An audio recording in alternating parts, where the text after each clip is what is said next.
Matin Week-end.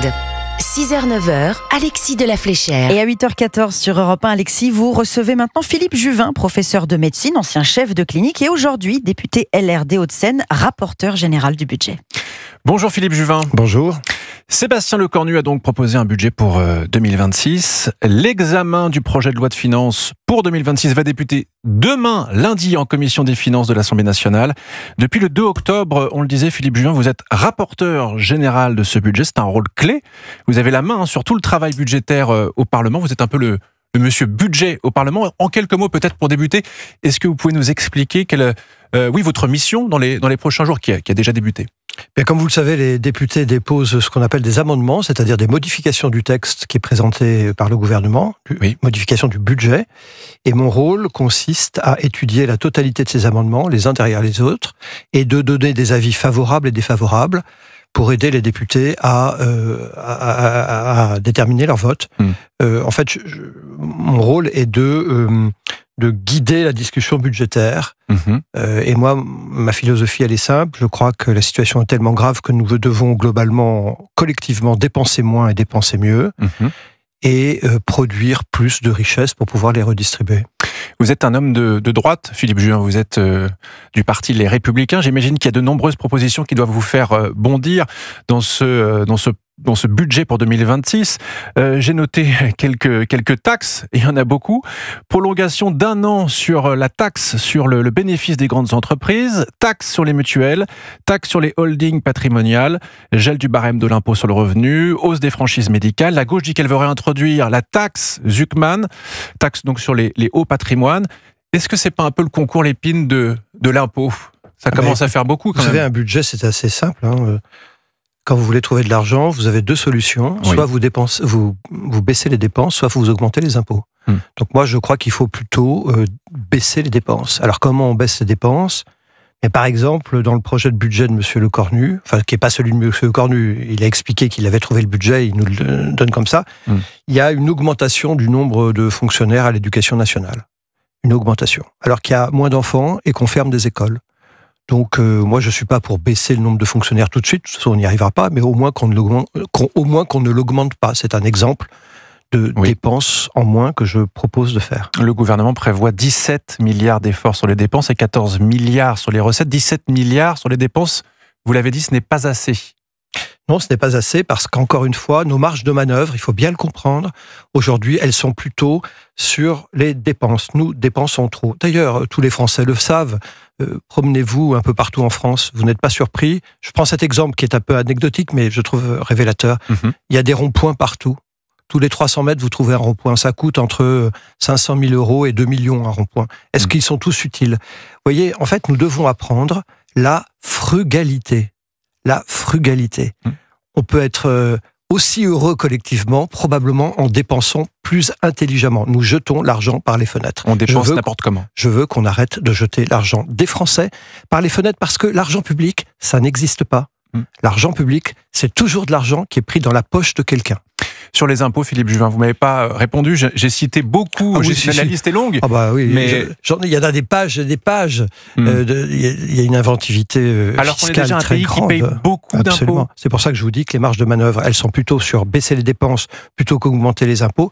Mais c'est vrai qu'on a beaucoup de députés, mais c'est leur droit d'ailleurs, qui proposent des augmentations de taxes. Déjà, le gouvernement lui-même augmente de 14 milliards la charge fiscale. Je trouve que c'est beaucoup trop important et qu'il faut revoir probablement à la baisse un certain nombre de ces taxes. Sur la taxe Zuckman, par exemple, la gauche a dit qu'elle allait vouloir, qu'elle veut la réintroduire par amendement. Et il n'y a pas que la taxe Zuckman, ça c'est ce que la gauche propose, mais le gouvernement lui-même propose une taxe, c'est très technique, mais ça revient quasiment à ça. Ça s'appelle ça une taxe sur les holdings. Alors le mot holding, ça fait toujours sourire parce qu'on a l'impression de voir un patron avec un gros cigare dans une Rolls. Mais une holding, ça n'existe pas d'ailleurs en droit commercial français. C'est un abus de langage. C'est une société qui, il y a 20 000 PME ou 30 000 PME qui ont des holdings, qui vont être taxés avec cette affaire-là. Et ce sont des PME qui mettent de l'argent de côté en vue de leur transmission ou de futurs investissements. Ça, le gouvernement veut les taxer. C'est une sorte de taxe Zuckman. C'est absurde, pourquoi ? Parce qu'il faut bien comprendre que si on veut s'en sortir un jour, ça sera comment ? Et évidemment en ayant dépensé moins, mais en produisant plus. C'est-à-dire qu'il faut produire plus de richesses. Oui. Vous savez, et donc, si vous taxez Zuckman ou la taxe sur les holdings, eh bien vous affaiblissez les sociétés françaises qui, elles, ont besoin d'être aidées. Si vous aviez le taux d'emploi en France égal au taux d'emploi rapporté à la population en âge de travailler de la Hollande, par exemple, nous n'aurions pas de problème de déficit. Nous ne produisons pas assez en France. Et de grâce, je dis à tous mes camarades et collègues députés et sénateurs demain, n'affectez pas l'outil de production. L'avenir de la France, c'est que nous avons encore une industrie, un commerce, un artisanat. Donc moi, je veux le protéger. Est-ce que ce budget, il est pris en otage par la gauche et par le Parti socialiste qui, on le sait, le PS a la main sur la censure et aurait pu faire tomber le gouvernement il y a quelques jours? Le mot otage, c'est pas très glorieux, donc je vais pas l'utiliser parce que j'ai beaucoup de respect pour tous les députés et à commencer par les députés socialistes qui sont aussi légitimes d'avancer leur pion. Je dis seulement qu'à partir du moment où il n'y a pas de majorité, le risque, c'est qu'on ait un budget qui soit épars et qui n'ait plus de colonne vertébrale et qu'on donne un peu à chacun pour essayer de tricoter une majorité. Je comprends qu'il faille donner un peu à chaque parti politique, mais ça ne peut pas être au détriment d'une colonne vertébrale qui, je le rappelle, est la suivante. Nous sommes un pays qui dépensons trop, nous devons dépenser moins, qui produit pas assez, nous devons produire plus si nous voulons nous en sortir. Vous savez, c'est un état d'esprit.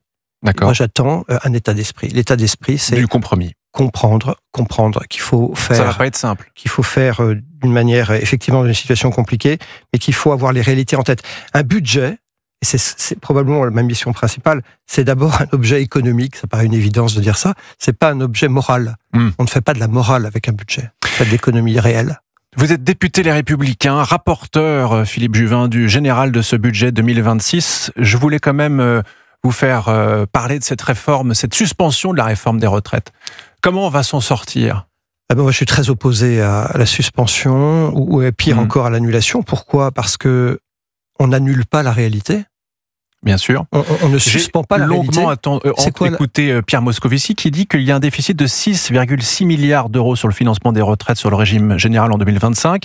Il dit si ça continue comme ça, il y aura 15 milliards en 2035, 30 milliards en 2045. Pierre Moscovici, président de la Cour des comptes. Donc on peut pas ne rien faire. Non mais bien sûr, mais encore Moscovici est sympa de pas tout vous dire, parce qu'il ne vous dit pas c'est que ça c'est le déficit immédiat, mais tous les ans, l'État, c'est-à-dire vous, avec vos impôts, vous mettez plusieurs dizaines de milliards pour équilibrer le budget des retraites.